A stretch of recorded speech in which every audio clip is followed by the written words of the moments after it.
బీసీలకు 42% రిజర్వేషన్ అమలు చేయడంలో కాంగ్రెస్ ప్రభుత్వం పూర్తిగా విఫలమైందని మాజీ మంత్రి శ్రీనివాస్ గౌడ్ విమర్శించారు.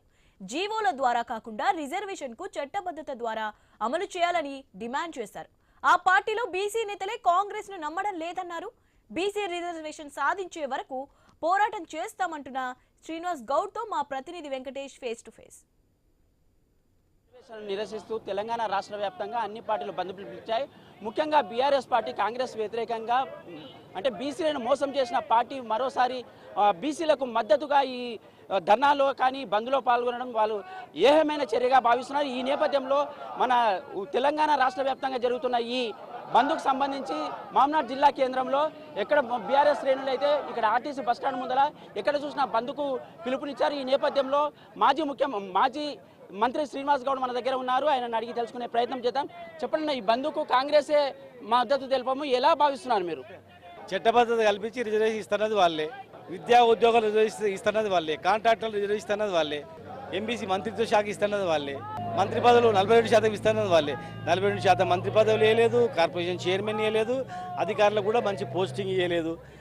చట్టబద్ధత లేకుండా జీవో ఇచ్చిండ్రు, కొట్టేసింది, మళ్ళీ వాళ్ళే వదిలి పెడుతుర్రు.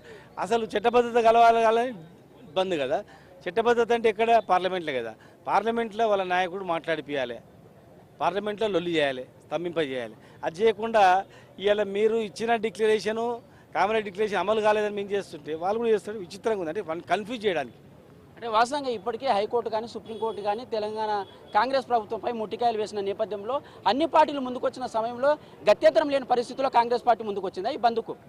వాళ్ళు ఏదో అంటే మాదేం తప్పలేదని అట్లా నిరూపించుకోవాలనుకుంటారు, కానీ జనం చదువుకున్నారు కదా.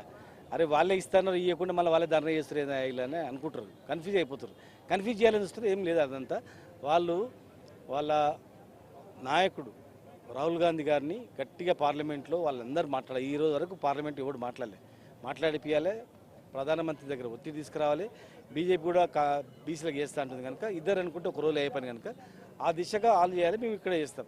ఏదైనా కానీ ఆ పార్టీలో ఉన్న బీసీలో కూడా ఇప్పుడు ఆలోచన వచ్చింది, అరే మనం మోసం చేస్తున్నారనే ఆలోచన వచ్చింది కనుక మోసపోకుండా ఏం చేద్దామనేది ప్లాన్ చేస్తాం. అంటే మోసపోతున్నారని స్పష్టంగా చెప్తున్నారు కాబట్టి మీ పార్టీ తరఫున మీరు ఏం స్టాండ్ తీసుకోబోతున్నారు భవిష్యత్తులో? ఖచ్చితంగా మేము జనంలో ప్రజలకు ఎడ్యుకేట్ చేస్తాం, ఎందుకు ఇట్లా జరుగుతుందని తీసుకొస్తాం ఖచ్చితంగా.